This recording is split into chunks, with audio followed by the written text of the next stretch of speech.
आदेश रावल, आदेश बताइए भाई, आपने ट्विटर पर बाकायदा अपनी भविष्यवाणी बता दी है, क्या भविष्यवाणी है वो और उसके पीछे क्या आधार है? आदेश। नहीं, मैंने उसमें तारीख लिखी हुई है, मैंने लिखा है कि 25 सितंबर तक। हाँ।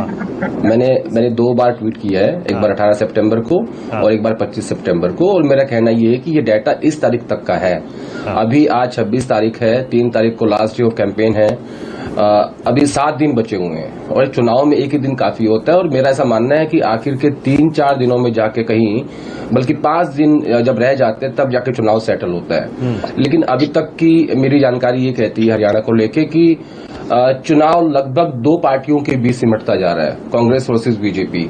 जो जेजेपी और आजाद का अलायंस हुआ था, जो आईएनएलडी और बसपा का अलायंस हुआ था, आम आदमी पार्टी जो आई थी, उनको कुछ ज्यादा इंपॉर्टेंस नहीं मिल रही है, कोई सीट आती हुई नहीं दिख रही है मुझे। और मुझे ऐसा लग रहा है कि आईएनएलडी भी शायद 2 सीटों में सिमट जाएगी, जबकि उम्मीद ये थी कि जो जेजेपी का वोट शेयर 2019 का था वो आईएनएलडी के पास शिफ्ट हो जाएगा, लेकिन वैसा भी नहीं हो रहा है। तो जो मैंने कल का डाटा दिया है, मेरा ऐसा मानना है अभी तक का, मैं फिर कह रहा हूं, क्योंकि हुआ क्या पिछले दिनों कि जो भाजपा के आईटी सेल के अध्यक्ष है अमित मालवीय जी, उन्होंने 30 सेकंड का मेरा क्लिप काटा और उसको वायरल कर दिया पूरे हरियाणा में कि मैं कह रहा हूं कि सीटें घट गई हैं। मैं कुछ नहीं कह रहा हूं, मैं कह रहा हूं कि ये डाटा 18 सितंबर तक का था पहले वाला, और आज जो बोल रहा हूं ये 25 सितंबर तक का है। कांग्रेस पार्टी जो हाईएस्ट जब मुझे जाती हुई दिख रही है वो दिख रही है अराउंड 51 से 55। ओके। और बीजेपी मुझे जाती दिख रही है 23 से 26। लेकिन उसमें प्रॉब्लम ये है आईएनएलडी 2 और जो बाकी लगभग 8 से 10 सीटें बच रही हैं, वो आखिर में जब 2 पार्टियों के बीच में चुनाव होगा तो ये सीटें भी इन 2 में बढ़ जाएंगी, किसी के पास कम, किसी के पास ज्यादा। तो मुझे हाईएस्ट सीटें आज तक, मतलब 26 सितंबर तक जो कांग्रेस पार्टी की लग रही है वो 55 लग रही है। ये इस बात में कोई दो राय नहीं है कि कांग्रेस पार्टी की पूर्ण बहुमत की सरकार बनने जा रही है, और वो दिख रहा है, जमीन पे सबको नजर आ रहा है। और एक और बात मानक, जो बीजेपी का गढ़ था जिसको जीटी रोड बेल्ट कहते थे, यानी समालका, पानीपत, करनाल, कुरुक्षेत्र, अंबाला, पंचकूला, कालका, ये जो गढ़ था, यहाँ उल्टा है इस बार। यहाँ कांग्रेस पार्टी मजबूत है, यहाँ बीजेपी कमजोर है। अहिरवाल बेल्ट में थोड़ा बीजेपी अच्छा कर रही है, फरीदाबाद पार्लियामेंट में थोड़ा अच्छा कर रही है, लेकिन ओवरऑल ये साफ साफ नजर आ रहा है जमीन पे कि सरकार कांग्रेस की बन रही है, पूर्ण बहुमत उनको मिल रहा है आज तक। मैं फिर रिपीट कर रहा हूं, 26 सितंबर तक नहीं, 30 सेकंड की क्लिप आप ये नहीं आदेश, तो आप ये बार बार ये आज तक, 25 तक, 18 तक क्यों कह रहे हैं? मतलब क्या ये संभावना अभी भी आप देख रहे हैं कि चुनाव अभी भी पलट सकता है? नहीं, क्या होता है, देखिए मानक, चुनाव एक दिन में पलट सकता है, कोई भी ऐसी बात कोई नेता कर सकता है, उसका डिपेंड करता है कि चुनाव किस तरफ जा रहा है। ये मैंने क्यों कहा कि डाटा जो आपने मेरे ट्वीट का जिक्र किया, मैं उसको लेके थोड़ा सा कॉन्शियस हूं कि भाई मेरी जो बात है वो मैं किस लिहाज से कह रहा हूं, मैं क्यों वो बात कह रहा हूं, इसलिए मैं कह रहा हूं कि आज तक बार बार। तो इस डाटा को मैं रिवाइज करूंगा लगभग 4 दिन के बाद, 5 दिन के बाद, और फिर मैं आपको नया डाटा दूंगा। ठीक है, इसलिए मैं कह रहा हूं कि आज तक। हाँ, नहीं, ठीक है, ओके, फेयर इनफ। अब ये बताइए, राहुल गांधी इस चुनाव में फैक्टर हैं क्या? ये स्ट्रैटेजी के तहत कांग्रेस ने उनको, thank you Yogen ji, thank you, धन्यवाद, बहुत धन्यवाद योगेन जी। योगेन जी को जाना है, आदेश रावल को लाइए फुल स्क्रीन। आदेश, तो ये कांग्रेस की स्ट्रैटेजी प्रचार को लेकर क्या ये थी कि आखिर के 10 दिनों में शैलजा को, भूपेंद्र हुड्डा को एक साथ राहुल जी के साथ दिखाया जाए और 10 दिनों में अच्छा संदेश देकर इस चुनाव को उसके कंक्लूजन तक पहुंचा दिया जाए? नहीं, हमेशा ऐसे ही होता है, जो सेंट्रल लीडरशिप होती है उसको आखिर के हफ्ते 10 दिन के अंदर ही उतारा जाता है। स्ट्रेटेजी बनती है कि किन किन इलाकों में राहुल गांधी जाएंगे, किन इलाकों में प्रियंका गांधी जाएंगे, किन इलाकों में खड़गे साहब जाएंगे, कहाँ सचिन पायलट को भेजना है। कांग्रेस पार्टी का एक प्रॉपर वॉर रूम सेटअप किया गया है, उसमें कैंडिडेट्स ये डिमांड करते हैं कि मेरे कॉन्स्टिट्यूएंसी में मुझे राहुल गांधी की रैली चाहिए, सचिन पायलट की रैली चाहिए, या प्रियंका गांधी का रोड शो चाहिए। तो ये एक पूरी स्ट्रैटेजी होती है, उसमें पूरा एक वॉर रूम उसके पीछे काम करता है, कैंडिडेट्स की डिमांड आती है। तो ये कहना कि इसको लेट किया, ऐसा नहीं है। हाँ, ये बात सही है कि शैलजा जी 12 दिन तक घर बैठी रही, और उसके बाद फाइनली आज 26 तारीख को उनकी पहली रैली हुई।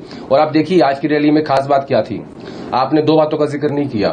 एक, जब राहुल गांधी ने अपने भाषण के आखिर में कहा कि हमें संविधान को बचाना है, ये महात्मा गांधी और अंबेडकर का संविधान है। ये महत्वपूर्ण बात है जो वो बार बार लोकसभा चुनाव में रिपीट कर रहे थे और यहां भी रिपीट कर रहे हैं। दूसरा, राहुल गांधी ने अपने आज की पहली रैली से हरियाणा की पॉलिटिक्स को बैलेंस करने की कोशिश करी है। जहां वो गए हैं वो करनाल पार्लियामेंट की असंध सीट है, जहां से शमशेर सिंह गोगी विधायक है और वो शैलजा कैंप से आते हैं। तो उन्होंने अपनी पहली रैली की शुरुआत करी है, जो शैलजा के काफी क्लोज है विधायक है, वहां वो गए हैं। तो ये बेसिकली एक समन्वय की कोशिश हुई है जो राहुल गांधी की तरफ से की गई है कि हमारे लिए सब इक्वली, सब बराबर है, आप सब हमारे लिए इंपॉर्टेंट है, चाहे वो भूपेंद्र सिंह हुड्डा हो, चाहे वो कुमारी शैलजा हो, चाहे वो सुरजेवाला हो। अब 3 ही कैंप कांग्रेस पार्टी के भीतर बचे हुए हैं। और जैसा मैंने कहा था कि मैंने एक ट्वीट भी किया था उसको लेकर कि टिकट बंटवारा कैसे हुआ है कि 72 टिकटें भूपेंद्र हुड्डा के कोटे में गई हैं, 9 सीटें कुमारी शैलजा के कोटे में गई हैं, 2 सीट सुरजेवाला को मिली हैं, 5 टिकटें कांग्रेस हाईकमांड की हैं, 1 टिकट कैप्टन अजय यादव की उनके बेटे की है। तो इस तरीके से सीटों का बंटवारा हुआ है। तो जो मेजर चंक गया था भूपेंद्र हुड्डा के पास और ये जो नाराजगी चल रही थी उस बात को लेके, उसको आज बैलेंस करने की कोशिश राहुल गांधी ने की है अपने इस पहली रैली के जरिए, जहां वो शैलजा के नजदीकी विधायक के क्षेत्र में पहली बार गए और वहां से उन्होंने अपने कैंपेन की शुरुआत करी। और संविधान के मुद्दे को फिर से कैरी किया है क्योंकि उस बात को वो समझ रहे हैं कि देखिए, एक बात मानक मैं ऐड करना चाहता हूं उसमें, कांग्रेस पार्टी का सबसे स्ट्रांग वोट बैंक जो हरियाणा में है वो है जाट और दलित। पिछले 20 साल से जो कांग्रेस का अध्यक्ष है हरियाणा का वो दलित है और जो विधायक दल का नेता है वो जाट है। तो ये इसको आप जोड़ेंगे तो ये लगभग 50% के आसपास पहुंच जाता है, थोड़ा बहुत कम रहेगा। और इसी को कंसोलिडेट करने के लिए और खासकर दलित वोट बैंक को इकट्ठा करने के लिए फिर से संविधान की बात की है और इसी को तोड़ने के लिए बसपा और चंद्रशेखर आजाद को मैदान में लाया गया था, लेकिन उसका असर नहीं हो रहा है। ओके, क्या आपको लगता है आदेश के फिलहाल स्थिति को राहुल गांधी ने संभाल लिया है, कांग्रेस पार्टी ने संभाल लिया है और ये कहा है, सोचा होगा कि चलो पहले किसी तरह से चुनाव जीता जाए, लग रहा है जीत रहे हैं और सीएम कौन बनेगा, किसको कैसे मनाना है, ये सब बाद में देखा जाएगा, 8 अक्टूबर के बाद देखा जाएगा? वो इन सबको पता है, जो नाराज है, जो माने हुए हैं, सबको पता है कौन सीएम बनेगा। राहुल गांधी को भी पता है कौन बनेगा, जो नाराज है उनको भी पता है कौन बनेगा। जो टिकटॉक का शेर है वो साफ साफ दिख रहा है, जो चेहरा है वो दिख रहा है। राहुल गांधी ने क्यों कहा कि हरियाणा में कांग्रेस पार्टी की 36 बिरादरी की सरकार बनेगी, उसके पीछे भी एक संदेश था। तो ये लगभग साफ है सबके अंदर। लेकिन क्या होता है कि एक मान सम्मान होता है जो कोई भी लीडर अपनी लीडरशिप से एक्सपेक्ट करता है, खासकर अपने क्षेत्र में, खासकर अपने होम स्टेट में। तो वो मिसिंग था कुमारी शैलजा का, जो उनका ड्यू उनको आज मिल गया। और जो भी उनकी बातचीत हुई है अंदर, उस सब का तो मैं बात नहीं कर सकता, लेकिन सबको इस बात का पता है कि इस रिजल्ट क्या आने वाला है, चीफ मिनिस्टर कौन बनने वाला है और क्या होगा।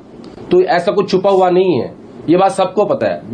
जब कोई भी व्यक्ति ये कहता है, कुमारी शैलजा कहती है कि मुझे मुख्यमंत्री बनना है, रणदीप सिंह सुरजेवाला कहते हैं मुझे मुख्यमंत्री बनना है, मैं कहता हूं मुझे संपादक बनना है, तो बेसिकली क्या होता है, आप अपना बार्गेन आप इंक्रीज कर रहे होते हो, अपने कार्यकर्ताओं को मैसेज दे रहे होते हो कि हाँ हम भी मुख्यमंत्री बन सकते हैं, आप हमें जिताओ।